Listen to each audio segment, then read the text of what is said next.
पर्दा हक़ाइक़ सनसनीखेज़ इंकशाफ़ात प्रोग्राम बेनकाब। मैं हूँ आपके साथ सफ़ान खान। अजीम, अपनी जमा पूंजी जो कोई तनख्वाहदार हो, कोई कारोबारी हो, जिसने अपनी सेविंग्स के बाद पाकिस्तान में कहीं पे भी पाकिस्तान के किसी शहर में हाउसिंग सोसाइटी ली हो, उसके लिए आज का शो सुनना समझना बड़ा ज़रूरी है। ये मामला भी एक हाउसिंग सोसाइटी का है जिसका नाम ईडन हाउसिंग है। साल 2008 से 2014 के दरमियान इनकी पूरी टाइमलाइन है जिसमें इनके मुख्तलिफ प्रोजेक्ट्स आते हैं। इन प्रोजेक्ट्स के अंदर ईडन गार्डन्स है, ईडन रेजिडेंशिया है, ईडन गार्डन्स का एक्सटेंशन है, ईडन सिटी और मुख्तलिफ प्रोजेक्ट्स इनके अनाउंस होते हैं।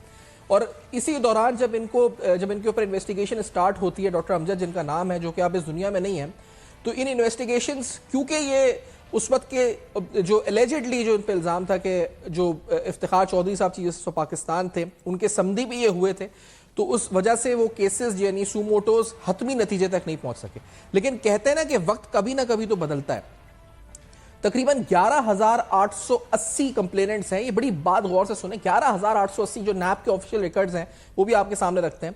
वो कहते हैं 10,500 कुछ हैं, वैसे ऑफिशियली जो रेफरेंस था उसमें 11,880 के करीब क्लेमेंट्स हैं, जिनकी क्लेम्स तकरीबन प्रिंसिपल अमाउंट 13 अरब रुपए का है।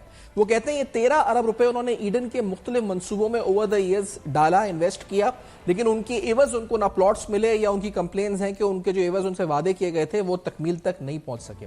अब इतना पैसा कोई अगर जमा करता है और एलिजिडली क्या बल्कि कन्विक्ट हुए, रेफरेंस फाइल हुए, इन्होंने प्ली बार्गेन एप्लीकेशंस दी, जिसकी तफसीलात आके प्रोग्राम में बताएंगे आपको।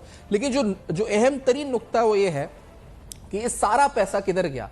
जब 2021 में डॉक्टर अमजद का इंतकाल हुआ तो उनकी अपनी औलाद उनके जनाजे में इसलिए शरीक नहीं हो रही थी क्योंकि वहां पर मुतासरीन एहतजाज कर रहे थे। ये एक अनोखा स्कैंडल है पाकिस्तान की तारीख का, शायद सब में बड़ा स्कैंडल भी और सबसे अनोखा भी, जहां अक्यूज्ड के इंतकाल के बाद जनाजा पे उनकी औलाद, जिसके लिए उसने ये अरबों रुपए जमा किए थे, वो मौजूद नहीं थे। वो इसलिए नहीं आ सकते थे क्योंकि वहां पर उस जनाजे को घेरा हुआ था एहतजाज करने वालों ने, धरने वालों ने, और इसके बाद कई दिन तक वो कब्रिस्तान भी नहीं जा सके थे डॉक्टर अमजद के लवाहिकीन, क्योंकि वहां पर मुतासरीन ताक लगाकर बैठे हुए थे कि कब ये आए और कब अब इनसे सवाल करें। डॉक्टर अमजद का मामला एक इबरत का निशान है तमाम, और पाकिस्तान में हाउसिंग सोसाइटीज के हवाले से इनके स्कैंडल्स रुकने का नाम ताहाल नहीं ले रहे। आगे चल के बताएंगे इसकी तफसीलात। लेकिन जिस तरह हमने कहा कि ये कंप्लेनेंट्स आई पब्लिक की तरफ से एट लार्ज।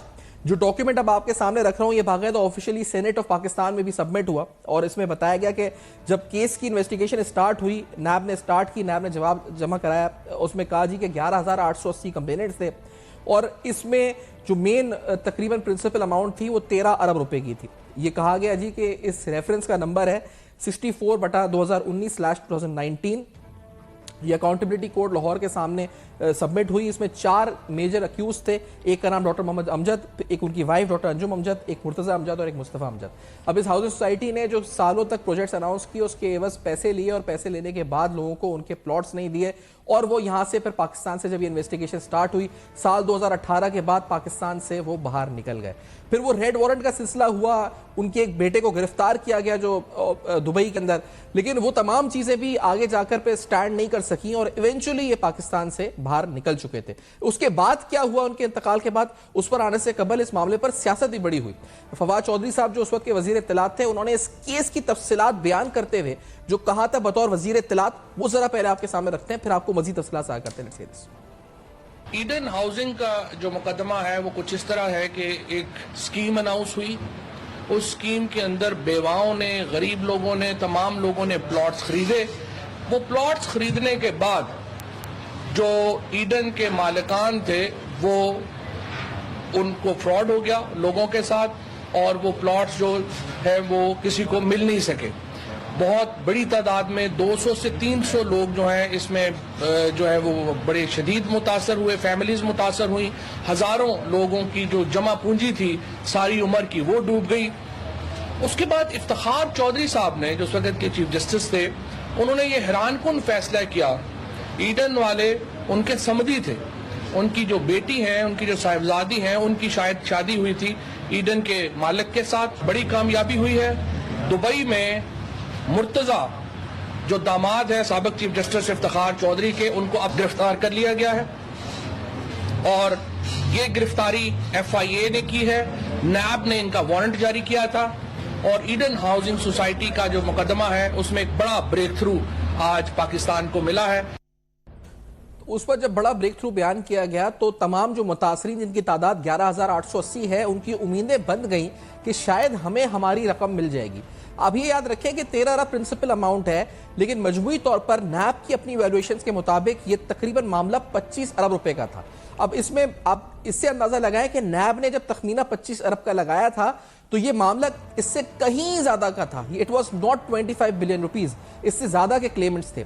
लेकिन उसमें बहुत से केसेस डुप्लीकेट केसेस के नाम के ऊपर, बहुत सी फैब्रिकेटेड कंप्लेंट्स के नाम के ऊपर उसमें से हटा दी गई कंप्लेंट्स। तो इन एक्चुअल जो total value of this corruption scandal थी वो 25 अरब रुपए थी। अब 25 अरब रुपए का एक स्कैंडल था और उस हवाले से लोगों की उम्मीदें ये थी कि फवाद चौधरी साहब ऐलान कर रहे हैं सियासत फुल जोरों पर जारी है, तो अब शायद हमें हमारा पैसा मिल जाएगा। लेकिन आज का प्रोग्राम उन सबके लिए है जी कि आप पाकिस्तान में एहतसाब के निजाम के ऊपर बड़े संगीन सवालात हैं। पैसा डूब गया, करप्शन में चला गया, तो आपको पैसा वापस मिलना कितना मुश्किल हो जाता है। डिस्पाइट दैट के वजारत इत्तलात या तमाम ऐलानात होते रहे, लेकिन फिर भी मैं आगे बताऊंगा कि आज तक ईडन के मुतासरीन किस सूरत हाल से गुजर रहे हैं।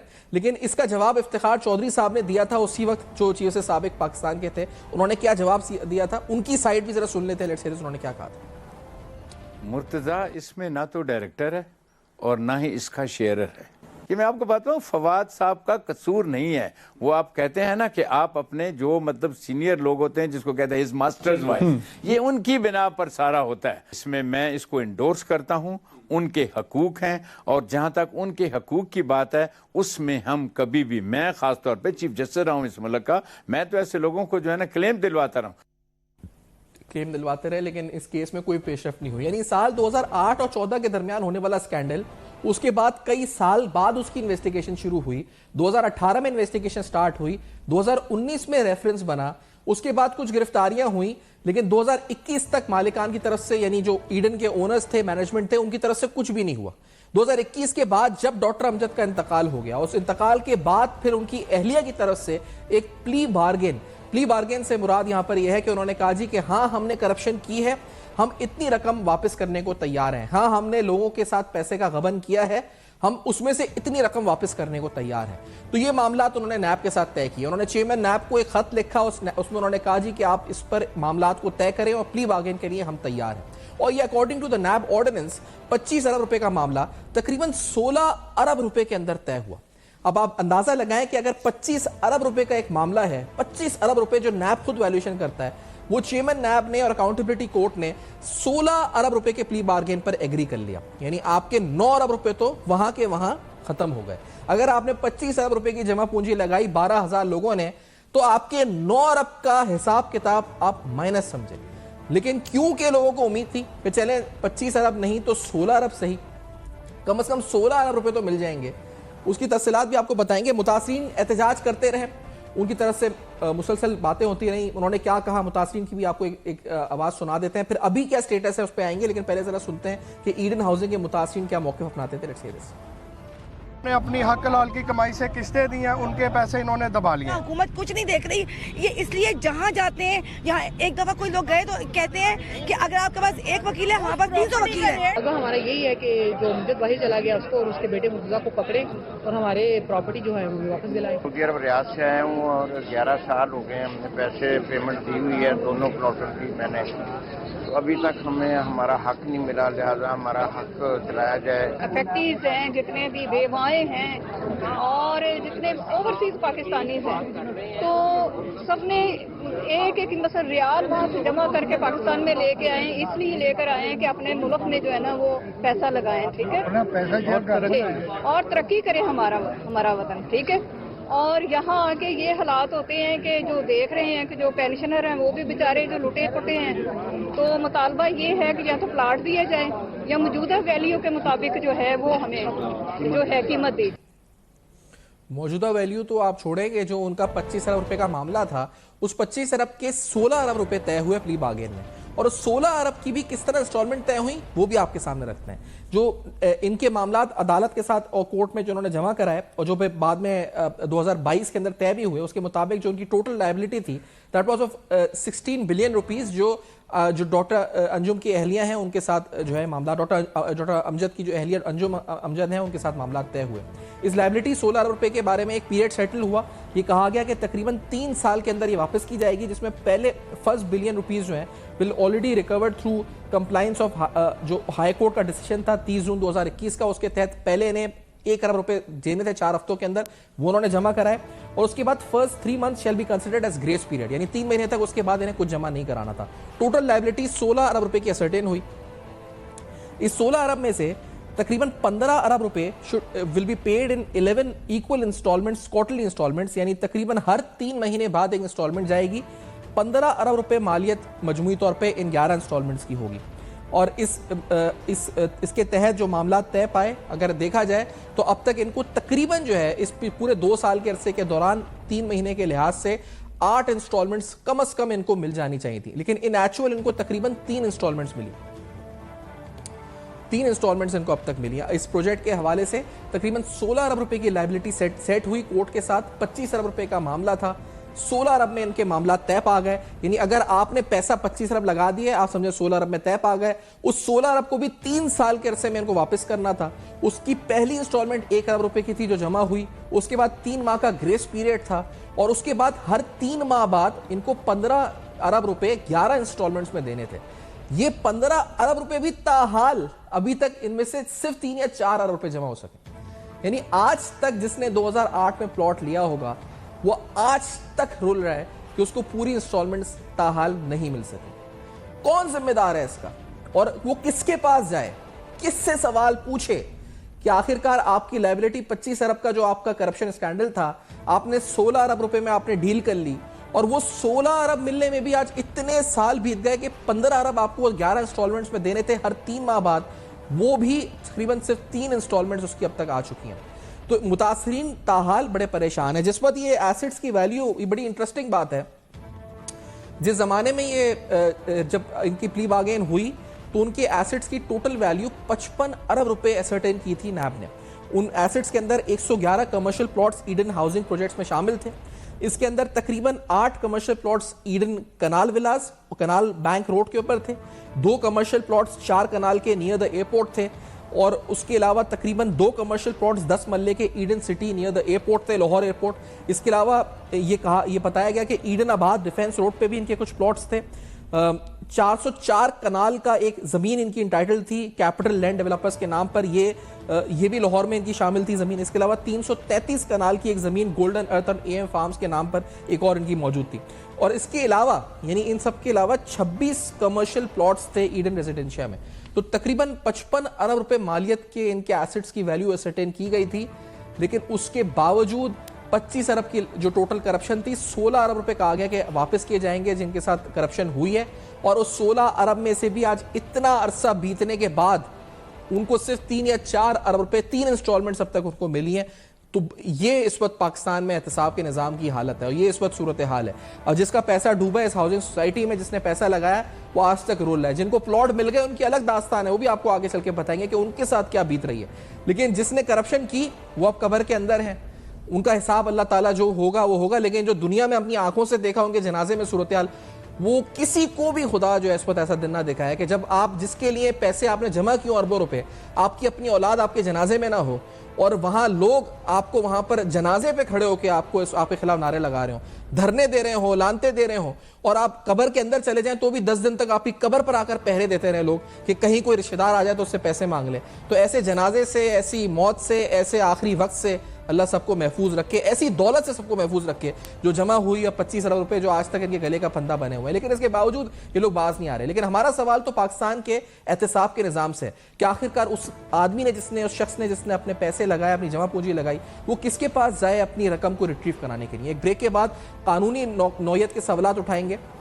ये जरूर जानेंगे कि जब मामला 25 अरब या 27 अरब का था तो ये 16 अरब में क्यों इसकी लायबिलिटी सेटल की गई, और फिर ये 16 अरब जो 3 साल में वापस करने थे ये ताहाल वापस नहीं हुए, तो क्या इस पर कोर्ट कोई एक्शन ले सकता है कानूनी तौर पर। और फिर साथ साथ ईडन हाउसिंग के मुतासरीन इस वक्त किस कर्ब से गुजर रहे हैं ये जानेंगे एक ब्रेक के बाद। वेलकम बैक, आप देख रहे हैं बेनकाब, और अहम तरीन सवालात हम उठा रहे हैं नैब की ऑफिशियल रिकॉर्ड्स के मुताबिक। वो भी आपके सामने चीज़ें रखते हैं। जो नंबर ऑफ क्लाइंट्स थे जो एक्चुअल कंप्लेनेंट है वो 8117 है। ईडन हाउसिंग स्कैम की बात हो रही है। 25 अरब रुपए जिसकी मालियत नैब ने खुद बताई थी, जो लोगों का पैसा डूबा था, उनके मजमूई अमाउंट तकरीबन 9.155 बिलियन के क्लेम्स थे एक्चुअल जो नैब के पास एक्चुअल कंप्लेनेंट्स हैं। उसके बाद नैब ने दूसरी कैटेगरी जो बनाई, जो तकरीबन 500 550 के करीब लोग हैं जिनके एडजस्टमेंट अमाउंट हो चुकी है या उनको पोजेशन डिलीवर हो चुकी है, और उनकी मालियत नैब ने तकरीबन 1 करोड़ रुपए के करीब बताई है। 95 टू बी वेरी प्रिसाइज जो है इस वक्त, to be very precise 94 crore rupees इस वक्त बताई है। तकरीबन 1540 ऐसे केसेस थे जो इन कंपनीज में डुप्लीकेट केसेस थे, कुछ ऐसे थे जो इनकरेक्ट थे, कुछ ऐसे थे जो इररेलेवेंट थे, 205 रिफंड केसेस थे। तो मजमूई तौर पर इस जो पूरा नैब की वेबसाइट पे और ऑफिशियल रिकॉर्ड्स पे जो मालियत है इस केस की वो 12.61 अरब रुपए है। तो इसी तरह ये प्रिंसिपल अमाउंट 13 अरब थी, और अगर इसको 2009-10 के हिसाब से देखा जाए तो ये अमाउंट जो है वो बहुत ज़्यादा बनती है। अच्छा, जो हमारे साथ जो इनके रेजिडेंट्स हैं, जो ख़ासतौर पे ईडन के जो इफेक्टिव्स हैं, उनकी जो तंजीम है उसके सदर उमर फारूक साहब प्रोग्राम में साथ मौजूद हैं। उमर साहब खुशामदेद प्रोग्राम में। उमर साहब फरमाइएगा कि अभी इस वक्त कितने, यानी इस डॉक्यूमेंट के मुताबिक तो 3 साल में 16 अरब आपको मिलने हैं, और ये 15 अरब तकरीबन 11 इंस्टॉलमेंट से मिलने हैं। 2022 तकरीबन जून का ये एग्रीमेंट है, तो तकरीबन आपको इस हिसाब से अभी तक कोई 11-12 अरब रुपए तो मिल चुके होंगे ना उमर साहब? जी अस्सलाम वालेकुम। सबसे पहले मैं शुक्रिया अदा करता हूँ सफान साहब के, जितना इस इशू को मुतासरीन के आपने हाईलाइट किया है। अभी तक किसी भी मीडिया ने इस तरीके से इसको हाईलाइट नहीं किया, और अब तक आपने जी मुतासरीन की आवाज को बुलंद किया हुआ है। बहुत शुक्रिया जी। तो सर मैं आपको बताता चलूं कि इसमें सबसे बड़ा जो मसला है कि इन्होंने अभी तक से जो 3 इंस्टॉलमेंट दी हैं वो जस्ट 40 to 45% अमाउंट बनती है, और जून 2025 तक इन्होंने 12 इंस्टॉलमेंट के अंदर तमाम अमाउंट पे करनी थी, जो तकरीबन बनती है 16 अरब रुपए। लेकिन इन्होंने क्या किया है कि जून आने में 4 माह रह गए हैं और अभी तक 3 इंस्टॉलमेंट दी और 9 इंस्टॉलमेंट बाकी हैं। नैब को 12 दफा कहा गया है, और हम गए भी हैं उनके सामने, दोबारा पूछा भी है कि अभी तक ये पेमेंट क्यों नहीं दी जा रही, जबकि पहले ही आटे में नमक के बराबर आप पेमेंट दे रहे हैं, और हजारों मुतासिर दुनिया से जा चुके हैं। उमर साहब 3 इंस्टॉलमेंट कितने अरब की मिली हैं? सर अभी जो है 16 अरब की टोटल जो अपनी बार्गेन थी ना सर, वो तो थी, ठीक है। अभी कितने मिले 3 इंस्टॉलमेंट्स में? अभी इंस्टॉलमेंट जो मिलनी है, इन्होंने कहा था जी कि हम तकरीबन रिमेनिंग अमाउंट का कोई आपको 90% पे कर देंगे। तो अभी तक इन्होंने 90% क्या पे करना है, अभी तो 55% ओरिजिनल अमाउंट का पड़ा है, और इन्होंने कहा था 23% हम प्रॉफिट भी देंगे एज पर कोर्ट ऑर्डर। नैब कोर्ट ऑर्डर जो ऑर्डर हुआ था नैब का, उन्होंने कहा था जी 23% प्रॉफिट के साथ अमाउंट को वापस किया जाए। लेकिन वो बात हमारे मुल्क का जो कानून है, अंदर सब कुछ होगा, ये 3 साल के अरसे में होगा, जो 3 साल तकरीबन गुजर गए। गुजर गए। और इन्होंने अभी तक सर देखें कि ना सिर्फ असल अमाउंट नहीं दी, तो प्रॉफिट कब देंगे? जब तक असल अमाउंट नहीं दी जाएगी तो प्रॉफिट तो उसके बाद शुरू होता है। इन्होंने कहा था जी हम क्यूमुलेटिव करके तमाम अमाउंट को आपको जो है वो 3 सालों में कंप्लीट कर देंगे। और सर तकरीबन हमारे जो 30% इफेक्टिव हैं बेचारे, वैसे दुनिया से जा चुके हैं इस इंतजार में कि हमें हमारा हक मिलेगा, और हक भी जो है वो किस्तों की सूरत में मिल रहा है। और ये चीज ईडन 2016 में किस्तों में वापस देने जा रहा था। अगर किस्तों में वापस नैब ने पैसे करवाने देने थे या दिलवाने थे, तो ईडन तो खुद ही ऑफर कर रहा था इफेक्टिव को, तो नैब ने तो कोई कमाल ना किया, बल्कि ईडन को तो फायदा हो गया। उनको तो और 9 साल मिल गए। उन्होंने तो 9 अरब का फायदा हो गया, 25 अरब की बड़ी बार्गेन 16 अरब में हो गई। और उसके बाद उन्होंने 3 इंस्टॉलमेंट्स यानी तकरीबन और दी। 1 अरब शुरू में जमा कराए थे जो लाहौर हाईकोर्ट के ऑर्डर के बाद, उसके बाद कुछ 3 इंस्टॉलमेंट्स और दी, उसके बाद फिर वो गायब हो गए। अब आपका लाएमल क्या आगे यहाँ से? सर हमारा लाएमल ये है कि हमने हाईकोर्ट में, लाहौर हाईकोर्ट में पिटीशन की हुई है इसी नैब कोर्ट के ऑर्डर के अगेंस्ट, कि तो ये ऑर्डर ही गलत था। पहले इंस्टॉलमेंट में दिए गए पैसे को ऑर्डर दिया गया कि इंस्टॉलमेंट में वापस करें। सबसे पहला तो ये ऑर्डर ही गलत है। अगर पेमेंट देनी थी तो लोगों को लमसम दी जाती, और अगर आपने ये पेमेंट दी भी तो 9 अरब का उधर से टोका फिर दिया, समझ लेकिन नुकसान कर दिया फैक्ट्रीज का, कि 25 अरब रुपए की पेमेंट को 16 अरब में कन्वर्ट कर दिया गया। उस प्री बार्गेन को तो इन्हें नैब कोर्ट को ओके करना ही नहीं चाहिए था, एक्सेप्ट ही नहीं करना चाहिए था। नहीं तो उस वक्त आपको हाईकोर्ट में चले गए उस पर जब ये 16 अरब हुआ था? जी सर, हमने उस वक्त की पिटीशन सर की हुई है। हमारा कानून जो है वो जब बंदे को फांसी लग जाती है उसके बाद वो फैसला देता। हमने 2022 में फॉरेन कोर्ट नैब कोर्ट ऑर्डर के बाद पिटीशन दी है। उस वक्त से हमारी पिटीशन चल रही है, जो कि मोस्ट ऑफ द टाइम जो है उसको उन्होंने लेफ्ट ओवर कर दिया, यानी कि सुना ही नहीं गया। सॉरी। अब हमने दोबारा उन्हें वो डे टू डे हियरिंग के लिए रिक्वेस्ट दी है जज साहब को, जो हमारे जो है इनकी डीपी लगी हुई नैब की, जिसमें जस्टिस फारूक हैदर साहब उसको सरबराही कर रहे हैं, जिसकी हमने उन्हें अपील की थी जी कि इसको डे टू डे हेयर करके मामले को खत्म किया जाए। उन्होंने अब 18 फरवरी की इसकी रखी है डेट। 18 फरवरी को तमाम अफेक्टेड इंशाल्लाह वहां पे हाईकोर्ट में मौजूद होंगे और अपने हक के लिए वहाँ आवाज भी बुलंद करेंगे और एहतजाज भी करेंगे कि इस जो फैसला पहले किया गया था उसको जो है वो कैंसिल किया जाए और अब नया एक ऑर्डर दिया जाए जिसके मुताबिक तमाम फैक्ट्रीज को उनका चयन होना मिले। नया फैसला देने के लिए फिर एक नया प्ली बार्गेन आप कह रहे हैं ना कि एक तो प्ली बार्गेन 16 अरब का हुआ है, आप कहते हैं इसको नल एंड वॉइड करें, एक नया प्ली बार्गेन करें अक्यूज पार्टी के साथ, और ये किस अमाउंट का हो, कुछ आपने असरटेन किया कितनी अमाउंट का हो? हम तो वही बात कर रहे हैं कि जो 25 अरब नैब ने खुद इन्वेस्टिगेशन में कहा 25 अरब रुपए का 25 अरब देखिए जो नैब ने खुद इन्वेस्टिगेशन में कहा है। प्ली बार्गेन का मामला हो गया। दूसरा ये जो कोर्ट का फैसला है मेरे सामने, इसमें तो ये लिखा है कि 3 साल के अंदर इनको रकम देनी थी, ये रकम नहीं दी तो ये भी तो कंटेम्प्ट हो गया। इस पर क्या कर रहे हैं लीगल एक्शन आप लोग? सर इसके ऊपर जो हमारी जो पिटीशन थी, 3 पिटीशन थी, कंटेम्प्ट की भी और ये भी, वो उन्होंने सारी क्लब कर दी हैं और तमाम पिटीशंस को क्लब करके 18 फरवरी को अब सुना जाएगा। अच्छा, वो अगर ये अपनी पेमेंट नहीं करते जून 2000, इन्होंने वहां प्ली ली थी कि जून तक का टाइम है हमारे पास 2025 तक का, अगर जून 2025 के तक ये नहीं पेमेंट करते फिर ये कॉन्टेम्प्ट में चले जाएंगे। अदरवाइज ये हमारी जो पहली पिटीशन चल रही है और कुछ लोगों ने तो ये भी कहा है कि हमें प्लॉट जो हमें दिए गए थे वो भी फेक थे, इनके इन्होंने पोजेशन लेटर दे दिए, जगह है नहीं और लोगों को ना तो प्लॉट मिल रहे हैं। जिन चंद लोगों को पोजेशन दिए थे, फॉर एग्जाम्पल अगर 13,000 फैक्ट्रीज टोटल थे तो उनमें से कोई 200-300 या 1000 लोगों को प्लॉट भी दिए गए थे। अब वो जो प्लॉट है वो एलडी के पास, इसमें जो नैब की ऑफिशियल वेबसाइट आपने भी देखी होगी, उसमें तो वो कहते हैं एक्चुअल कंप्लेंट 8,117 है, बाकी वो कहते हैं कि एडजस्टमेंट हो गई 547 के साथ, 1540 डुप्लीकेट है, 82 इनकरेक्ट है, 20 इररेलेवेंट है, 200 रिफंड केसेस हैं। तो उन्होंने तो 10,513 कुछ नंबर बना दिया है। ये तो एक रेफरेंस में 11,880 है, आप कह रहे हैं 13,000 है। ये कितने एक्चुअल कंप्लेनेंट्स हैं सर? एक्चुअल जो कंप्लेनेंट है ये 13,000 कंप्लेनेंट है। अच्छा। जैसे कि खुद ये इन्होंने नैब ने जब इन्वेस्टिगेशन की थी, इन्होंने कहा था जी 12,800 समथिंग है, वो राउंड अबाउट अप्रोक्सीमेटली 13,000 के करीब फैक्ट्रीज हैं। अब 13,000 फैक्ट्रीज में से अगर ये माइनस करें तो उनमें से माइनस इसलिए करते हैं कि अब वो बेचारे कंप्लेनेंट दुनिया में नहीं रहे, वो तो वैसे दुनिया से जा चुके हैं, उनको ये माइनस कर देते हैं जी कि ये डुप्लीकेट है। डुप्लीकेट कोई भी नहीं है। जिन लोगों ने ऑनलाइन कुछ अप्लाई किया था उनको डुप्लीकेट की कैटेगरी में ले आते हैं। एक्चुअल जो हमारे फैक्ट्रीज हैं वो 13,000 के करीब हैं और उनमें से तकरीबन को 1,000-1,500 फैक्ट्रीज ऐसे हैं जिनको पोजेशन लेटर मिल चुका हुआ है और उनको पोजेशन लेटर देने के बाद जगह इनके पास मौजूद है फिर भी नहीं दे रहे। और अभी मैं आपको पिछले हफ्ते की बात बता दूं, इन्होंने जो वहां पे जगह दी थी इलाही ग्रुप को, इलाही ग्रुप एक जो बहुत बड़ा ग्रुप है जिनके साथ इनकी अंडरस्टैंडिंग थी, अब उन इलाही ग्रुप को भी इन्होंने जगह पे कब्जा कर लिया है और वहां पे भी कब्जा करके इनका झगड़ा हुआ था वहां पे। जी हमारे साथ ही रहे आप। अच्छा, हम कोशिश करें। हसीब जमाली साहब भी सीनियर माहिर कानून प्रोग्राम में साथ मौजूद है, तो उमर फारूक साहब साथ रहे आप भी। हसीब जमाली साहब खुशामदीद प्रोग्राम में आपको आपका तजुर्बा, आप आवाज आ रही है? पहले तो हसीब जमाली साहब प्लीज कंफर्म कीजिएगा। लाइव चल रहा है। हसीब जमाली साहब आपको आवाज आ रही है? जी हसीब जमाली साहब, आप तक आवाज पहुंच रही है? हसीब जमाली साहब आपको आवाज आ रही है? नहीं, एक ब्रेक ले लेते हैं, इस ब्रेक के बाद वापस आते हैं, इनको कनेक्ट करके हमारे साथ रहेगा।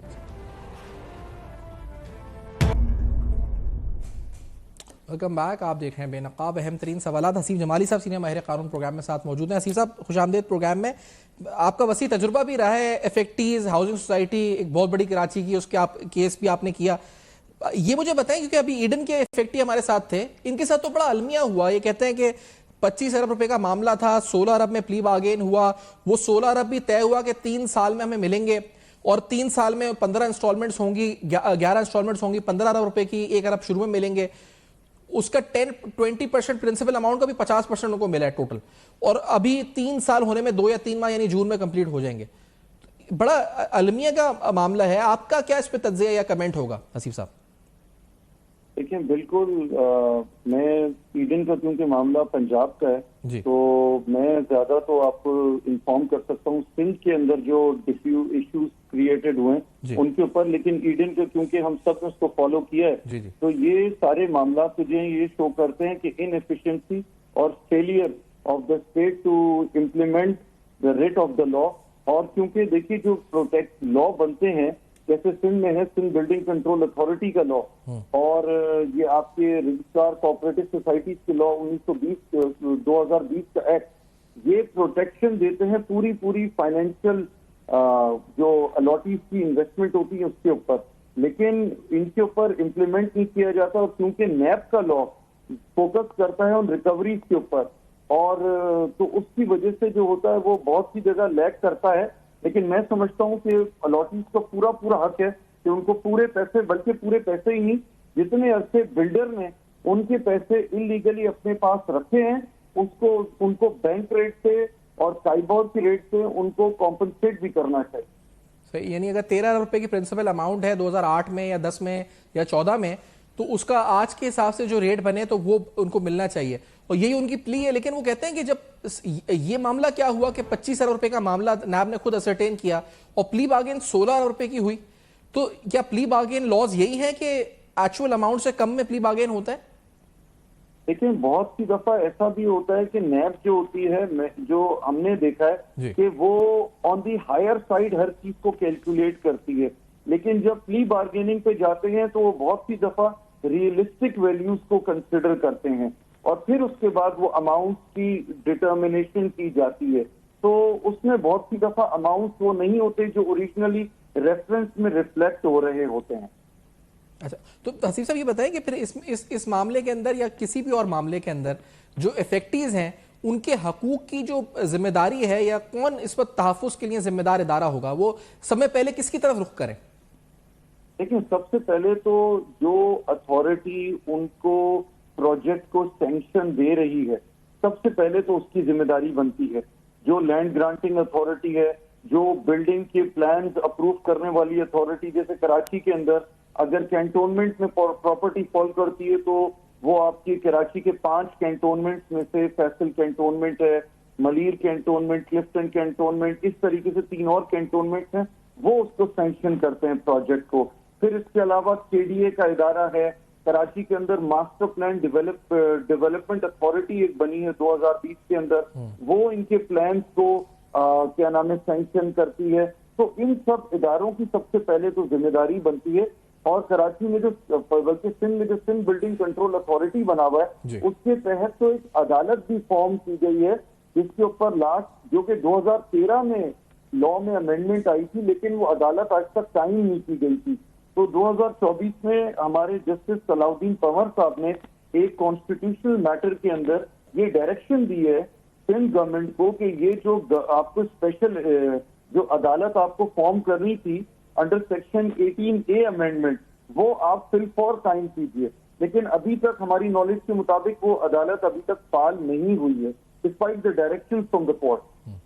अच्छा, अब इस पर्टिकुलर केस में जो प्रॉफिट अमाउंट है वो कैलकुलेट हो और जो प्रिंसिपल अमाउंट है वो कैलकुलेट हो, लेकिन यहाँ पर वो कहते हैं कि जब ये 25 अरब का मामला 16 अरब में तय हुआ तो वो कहते हैं कि they went to the court, लेकिन वो आज तक वो जो है ना उसकी प्रॉपर हियरिंग हुई उस केस की, और वो अभी तक लटका हुआ केस है। 18 फरवरी वो कहते हैं कि उसकी नेक्स्ट डेट है।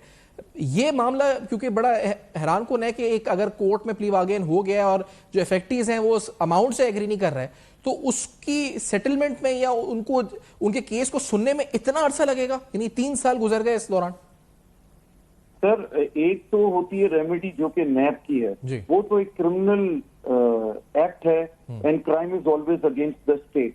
इसके अलावा ये अलॉटीज जो हैं ये सिविल अदालत में अपने मुकदमे दाखिल कर सकते हैं for recovery of their losses and the damages suffered bye them. तो वो एक अलग रेमेडी है, सिविल रेमेडी, जो ये अवेल कर सकते हैं अपने लॉसेस को फुलफिल करने के लिए।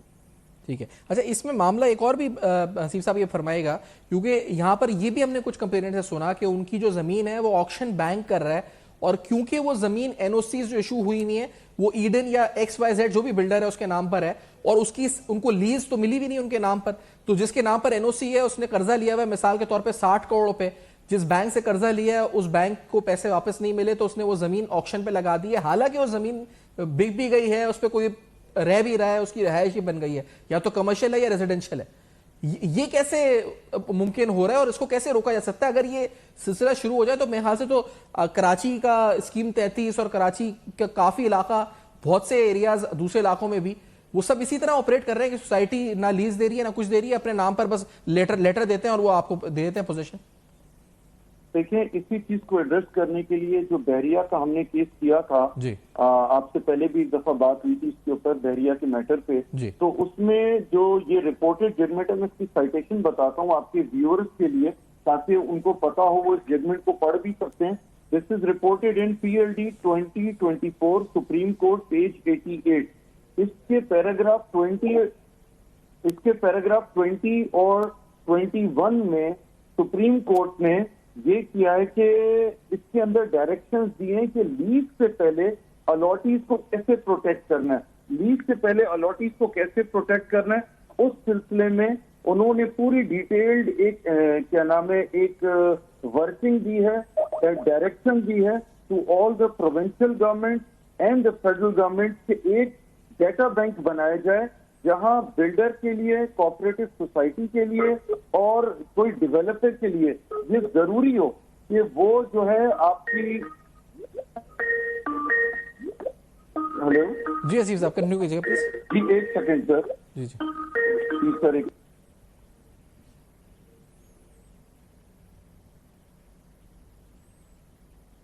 जी असीफ साहब आपको आवाज आ रही है? जी हसीफ जमाली साहब आप तक आवाज पहुंच रही है? नहीं हसीफ जमाली साहब कोशिश करते हैं कि इनसे राब्ता बहाल कर सके। नाज़रीन बड़ा अहम तरीन मामला ईडन हाउसिंग का है। ईडन हाउसिंग के हवाले से जिस तरह से मामलात का इंकशाफ हुआ कि 25 अरब रुपए का मामला था, 16 अरब में प्ली बार्गेन हुई और वो प्ली बार्गेन की अमाउंट 3 साल में तय हुई कि वापस की जाएगी। ताहाल वो रकम जिन्होंने जमा पूंजी अपनी लगाई है उनको रकम नहीं मिल सकी है। इस पर जो 15 अरब के करीब 11 इंस्टॉलमेंट्स थी उसमें से सिर्फ 3 या 4 इंस्टॉलमेंट्स अब तक उनको मिली हैं। मुतासिरीन ताहाल परेशान हैं, दोबारा कोर्ट की तरफ देख रहे हैं। आईनी कानूनी पेचीदगियां हैं, जो कानूनी पेचीदगियां हैं वो हम खुद भी समझने की कोशिश कर रहे हैं हसीफ जमाली साहब से कि आखिरकार मामला है क्या। वो हसीफ जमाली साहब कहते हैं जी कि जो प्रिंसिपल अमाउंट है लेट्स से कि 12.61 बिलियन रुपीस नैब के ऑफिशियल डॉक्यूमेंट्स में है, तो इसका जो प्रॉफिट कैलकुलेट होता है उस हिसाब से इनको रकम वापस मिलनी चाहिए। अब ये बड़ी अहम बात है। और दूसरा अहम पहलू जिस पर हम गुफ्तगू कर रहे थे वो ये था कि जो खास तौर पे एनओसी का मामला है कि अगर हाउसिंग सोसाइटी सिर्फ एक लेटर के ऊपर किसी को प्लॉट की पोजीशन देती है तो एनओसी उसके नाम पर नहीं है, आगे जाकर वो सोसाइटी, जैसे मिसाल के तौर पे ईडन में हमने ऐसी कंप्लेंट सुनी है लोगों की कि जो है वो उनके जो प्लॉट्स हैं वो बैंक उनके ऑक्शन कर रहा है क्योंकि सोसाइटी ने उनके प्लॉट के अगेंस्ट कर्जा लिया हुआ था। हसीफ साहब साथ मौजूद हैं? जी सर। जी सर ये बताइएगा तो, जी इसका क्या आप बहरिया टाउन के केस से मुतालिक आप इसको बता रहे थे कि उसके रेफरेंस देकर के क्या मामला है ये? जी इसमें सुप्रीम कोर्ट ने जस्टिस फाइज ईसा साहब ने जजमेंट ऑथर की थी। इसमें तमाम डेवलपर्स, बिल्डर्स, कोऑपरेटिव सोसाइटीज सबको ये डायरेक्शन दी थी कि अलॉटमेंट की स्टेज पे आपने ये इंफॉर्मेशन गवर्नमेंट में एक बनाना है एक इदारा जो कि सबकी सेंट्रलाइज्ड रिकॉर्ड को रखेगा अपने पास, और फिर उसके बाद वो सारा डेटा जितने लोगों की अलॉटमेंट होती जाए, जिनकी कैंसिलेशन हो रही है, बिल्डिंग्स हो, चाहे वो डेवलप्ड लैंड हो, चाहे वो सोसाइटीज हो, उधर वो सारा डेटा रेगुलर बेसिस पे शेयर किया जाए ताकि उसके बाद जो है वो अलॉटीज ऑनलाइन भी अपना चेक कर सके, ड्यूल अलॉटमेंट भी ना हो, इलीगल कैंसिलेशन भी ना हो उनकी। और ये सारे मैटर्स टैकल क्योंकि एक दफा लीज हो जाती है सर तो फिर फ्रॉड करना बड़ा मुश्किल होता है। लेकिन बहुत से डेवलपर्स हमारे प्री लीज स्टेज यानी कि जो अलॉटमेंट की स्टेज है या एलोकेशन की स्टेज है उस पे वो हेरा फेरी करते हैं। तो उस चीज को पर्टेन करने के लिए सुप्रीम कोर्ट की जामे डायरेक्शन मौजूद है, लेकिन आज तक हमारी ना फेडरल गवर्नमेंट ने ना प्रोविंशियल गवर्नमेंट ने इसको इम्प्लीमेंट किया है, ना कोई बॉडी बनाई है जहां पे ये सारा इनपुट इस आईटी की टेक्नोलॉजी के दौर में अपडेट किया जाए, जहां से कि अलॉटी को घर बैठे वो अपनी एक छोटी सी फीस पे कर वो ये देख सकता है कि उसकी अलॉटमेंट, उसकी प्रॉपर्टी सेफ है या नहीं है, उसके अगेंस्ट कोई आउटस्टैंडिंग ड्यूज है या नहीं है। लेकिन कोई ऐसा अमल में काम नहीं लाया गया गवर्नमेंट की तरफ से। सही। अच्छा, और ऐसे केस में किसी को अगर ऑक्शन का बैंक की तरफ से नोटिस आ जाए कि आपका प्लॉट जो है वो एनओसी फरा सोसाइटी के नाम पर है और उसको जैसे मिसाल के तौर पे ईडन में कंप्लेंट्स आई हैं लोगों के पास, तो वो फिर क्या लीगल रेमेडी कर सकता है? क्योंकि एनओसी तो सोसाइटी के नाम पे इशू हुई है। एनओसी मिसाल के तौर पे ईडन के केस में कैंट ने इशू की हुई है, अब वो जो कैंट ने इशू की हुई है एनओसी उसको चैलेंज करे, क्या लीगल रेमेडी उसके पास बचती है? सर देखिए, नॉर्मली तो bank is considered as a secured creditor. Bank ने तो अपने पैसे वसूलने के लिए अदालत ही गया होगा यकीनी तौर पे। तो ये अलॉटीज जो हैं वहां पे अपनी ऑब्जेक्शंस दाखिल कर सकते हैं विद देयर क्लेम्स कि ये हमारे क्लेम्स निकलते हैं ईडन की तरफ और ये हमने पेमेंट्स उनको की हैं जो कि आज तक हमारी मौजूद है, रिकॉर्ड से ईडन के डबल चेक हो सकती हैं। तो वो अगर ऑक्शन होता है, देखिए ईडन में अगर पैसे नहीं है तो ये ऑक्शन होंगे तो ये पैसे आएंगे। तो अलॉटीज को फिर उसके अंदर, क्योंकि अलॉटमेंट भी एक ओनरशिप डॉक्यूमेंट होता है, लेकिन अगर बैंक की लीज पहले से हुई, बैंक का मॉर्गेज पहले हुआ था, तो कोर्ट प्रेफरेंस देगी उसको जो राइट पहले क्रिएट हुआ था। अच्छा। तो उसके अंदर फिर वो वहां अपनी ऑब्जेक्शन दाखिल कर सकते हैं और वहां से अपने पैसे भी रिकवर कर सकते हैं अलॉट। लेकिन मजमूई तौर पे अगर देखा जाए अजीज साहब कि हमारे पास या तो कानून, अगर जो कानून के इतलाक है, जैसे फैसला है लेकिन इतलाक नहीं हुआ, तो यहाँ पर अगर एक आम शहरी की जमा पूंजी की बात की जाए तो वो अभी तक अनसेफ ही है। वी डोंट नो कि उसने जो प्लॉट लिया है उसका मुस्तकबिल क्या होगा। अगर वो पैसा डूब जाए तो वो ईडन सोसाइटी एक मिसाल है कि सालों लग जाएंगे उसको, अभी तक उनको अपनी रकम वापस नहीं मिली है। तो ये बड़ा बुरा एग्जाम्पल नहीं है। आप हम एक तरफ कह रहे हैं इन्वेस्टर्स को कि आए पाकिस्तान में पैसा लगाएं, यहाँ जमीन खरीदें, यहाँ ये करें वो करें, और ये 11,880 या 13,000 मुतासरीन ये रुल रहे हैं, सालों से रुल रहे हैं, कोई इनकी सुनवाई नहीं है। जी सर, बिल्कुल सही फरमा रहे हैं कि बहुत ही अलमिया है। State should act like a mother. सबसे पहले अपने अलॉटीज को प्रोटेक्ट करना चाहिए, जो सबसे वल्नरेबल है ऑफ द सोसाइटी, जो अपनी मेहनत की जमा पूंजी जो है एक प्रोजेक्ट में लगाते हैं, एक प्लॉट खरीदते हैं, एक फ्लैट को बुक करते हैं, लेकिन ऐसे फ्रॉडुलेंट एक्ट के खिलाफ हमारी हुकूमत कोई प्रोटेक्शन नहीं देती। मैं आपको एक बड़ा इंटरेस्टिंग एग्जांपल दूं कि कराची के अंदर अगर कोई प्रोजेक्ट कंस्ट्रक्ट होता है तो SBC, जो सिंध बिल्डिंग कंट्रोल अथॉरिटी है, सिंध बिल्डिंग कंट्रोल अथॉरिटी उस बिल्डर के साथ एक मॉडल कॉन्ट्रैक्ट करती है। और ये मैं आपको फर्स्ट हैंड एक्सपीरियंस से बता रहा हूं कि एक मॉडल कॉन्ट्रैक्ट के मुताबिक एक डेवलपर ने, एक कंस्ट्रक्शन करने वाली कंपनी ने SBC से कॉन्ट्रैक्ट किया कि हम मुआहदा किया कि हम 2 करोड़ 10 लाख रुपए का एक फ्लैट बेचेंगे, लेकिन वो मार्केट में सेल कर रहे हैं उसको 7 करोड़ रुपए का। लेकिन SBC भी खामोश है, एंटी करप्शन बॉडीज भी खामोश है, और जो अलॉटीज हैं वो मजबूर हैं कि वो एक दफा पैसे देना शुरू हो चुके हैं, and builders are like a mafia, you know that. तो यहाँ पे ये भी इस किस्म के भी सीरियस इश्यूज है, जैसे ईडन में लोग फेस कर रहे हैं, कराची में भी बहुत से लोग इस किस्म के इश्यूज फेस कर रहे हैं। कराची में मैं आपको यहाँ तक बताऊं, जैसे KDA के ब्लॉक 10 जो है KDA का गुलिस्तान जौहर, वो पूरा कब्जा हुआ है, उससे सुप्रीम कोर्ट तक के जजमेंट्स हैं कि ये खाली करा के KDA को अलॉटीज को जमीन वापस दी जाए। 10वीं दफा हम हाई कोर्ट से ऑर्डर ले चुके हैं इसके ऊपर। हाई कोर्ट डायरेक्शन देती है तमाम लॉ एनफोर्समेंट एजेंसीज को, बशमूल रेंजर्स जिनको पुलिस पावर्स हैं कराची में, लेकिन आज तक जमीन का 1 इंच भी उन कब्जा माफिया से खाली नहीं करा सकी हमारी लॉ एनफोर्समेंट एजेंसी, और हमारी कोर्टें भी उसको इन्फोर्स नहीं करा सकी अपने ही ऑर्डर्स को। तो ये हमारी जो लेजिस्लेशन है ना वो इम्प्लीमेंट हो रही है, ना कोर्ट की रिट कायम हो रही है, और कराची में तो कब्जे होते चले जा रहे हैं इस तरीके से, चाहे वो गोटाबाद स्कीम के नाम पे हो रहे हो, चाहे वो जाली विलेजेस बन रहे हो, इस तरीके से कराची में भी बहुत हो रहा है। और ये ईडन वाले तो यकीनी तौर पे आर अ प्राइम एग्जाम्पल कि पूरा पाकिस्तान देख रहा है किस तरह इनकी अलॉटीज ने सफर किया। अच्छा, और ये क्योंकि अब जो ये जो मामला इन पर्टिकुलर है, तो इसमें ये तो ना रिकवर हो रही है पैसे, ना आगे कोई एक्शंस हो रहे हैं, बल्कि उनके लिए पैकेजेस अनाउंस हो रहे हैं, रियल एस्टेट के टैक्स रिलीफ दिया जा रहा है, और मजीद डेवलपर्स को, यानी एक तो लैंड के अंदर इन्वेस्टमेंट ब्लैक मनी की है उसको प्रमोट करने, यानी हर उल्टी चीज ही हो रही है इस वक्त। एहतसाब का तो, अब एहतसाब के ऊपर किसी का क्या एतबार होगा जिसके पैसे लगे हुए होंगे? क्या वो ट्रस्ट करेगा नैब पे? नैब का अपना ट्रस्ट लेवल कितना गिरेगा, कितना हिट हुआ होगा इन तमाम चीजों से? सर, नैब का ट्रस्ट लेवल तो उस वक्त बहुत ही, बल्कि नैब के तो ऑफिसर्स भी मैं आपको बताऊं बहुत डिमोरलाइज हैं जब से लास्ट सेट ऑफ अमेंडमेंट हुई है नैब लॉज के अंदर। और मैं आपकी बात से मुकम्मल तौर पर इत्तेफाक करता हूँ कि कोर्ट भी फेल हुई है अलॉटीज को प्रोटेक्ट करने में, और हमारे ये भी मुझे बताते जाए लीगली, क्योंकि इनके एसेट्स थे, इनके रेफरेंस में कहा गया जी, एज एन एग्जाम्पल आपसे पूछ रहा हूँ कि तरीकाकार क्या होता है, क्योंकि जब ये रेफरेंस फाइल हुआ या प्ली बार्गेन जब हुआ तो बताया गया कि इनके तकरीबन 111 कमर्शियल प्लॉट्स हैं इनकी मैनेजमेंट के, उसमें कनाल बैंक रोड, ईडन कनाल विलाज में कमर्शियल प्लॉट्स हैं, ईडन आबाद में 404 कनाल की जमीन कहीं और कैपिटल लैंड के नाम पर है, 333 कनाल की कहीं और है, 26 कमर्शियल प्लॉट। तो ये बेचकर, एक जो उस वक्त जहन में था और लोगों के जहन में भी ये उम्मीद थी कि ये बेचा जाएगा, 55 अरब रुपए इसकी मालियत बताई गई, और हमें इसमें से 16 अरब हमारे मिल जाएंगे। तो ये बिकने में क्या लीगल हर्डल्स होते हैं? क्या मामलात होते हैं?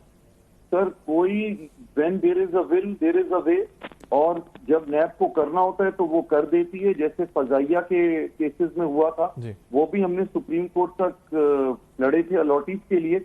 यहाँ पे भी मैं समझता हूँ अलॉटीज को अपनी एक एसोसिएशन बना के और जो है केसेस फाइल करने चाहिए।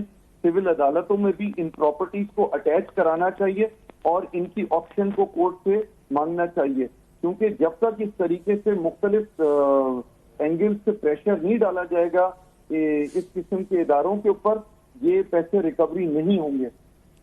अच्छा, आपको अब तो खैर उम्मीद इनकी भी कम हो गई होगी। कहते हैं 30% बचे हैं, बाकी तो इंतकाल ही कर गए अलॉटीज जो थे, क्योंकि वो जंग लड़ते लड़ते कानूनी, कब तक एक आदमी आम आदमी एक जंग लड़ सकता है कानूनी तौर पे।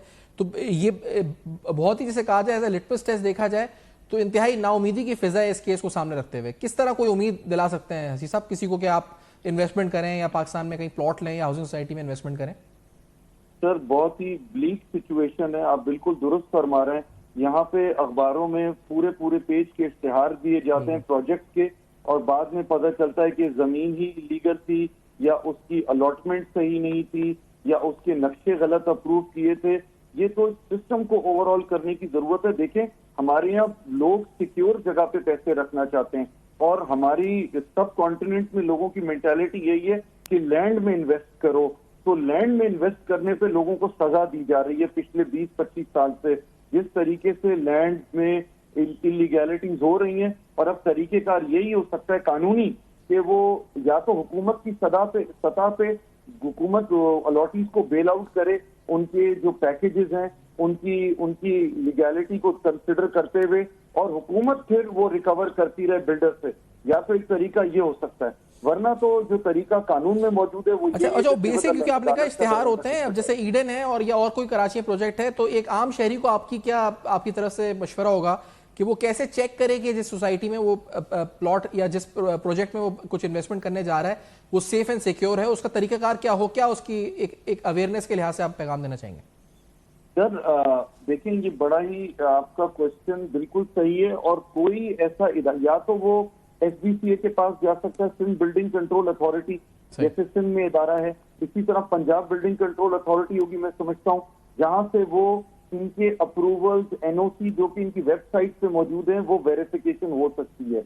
और लैंड की वेरिफिकेशन के लिए आप या तो लैंड डेवलपर अथॉरिटी के पास जाते हैं, जैसे कराची में है कराची डेवलपमेंट अथॉरिटी है, मलीर डेवलपमेंट अथॉरिटी है, उधर से इनको जी हाँ, जिस तरह LDA है, लाहौर डेवलपमेंट अथॉरिटी है, उनके पास उनकी वेबसाइट पे इनके NOCs और इनको जिस एरिया में जिस रकबे पे और जिस विसिनिटी में अलॉट किया जाता है, जिन टर्म्स एंड कंडीशन पे, वो ऑनलाइन मौजूद होते हैं। सही, तो उनको देख सकते हैं। हसीन जमाली साहब बहुत बहुत शुक्रिया, आपने आज वक्त दिया, प्रोग्राम में ज्वाइन किया और अपने कानूनी मशवरा भी दिया, तज्जिया तबसरा भी इस पूरे मामले पर दिया। बहुत शुक्रिया, आपने प्रोग्राम में ज्वाइन किया। आपके सामने ईडन हाउसिंग के हवाले से जो पाकिस्तान की तारीख का एक अनोखा तरीन स्टैंडल है, और जिसमें इबरत का निशान जो अक्यूज हैं वो सामने लोगों की आंखों के बने, लेकिन उसके बावजूद जो इन्वेस्टर्स हैं वो ताहाल रुल रहे हैं। अब उनकी दाद रसी कैसे होगी, कौन करेगा, और क्या उनके पास कोई रास्ता है भी या नहीं, उम्मीद रखनी चाहिए नहीं रखनी चाहिए, बड़े बुनियादी सवालात हैं। फीडबैक दीजिएगा, जरूर देखते रहेगा। अब तक अपना बहुत ख्याल रखिए।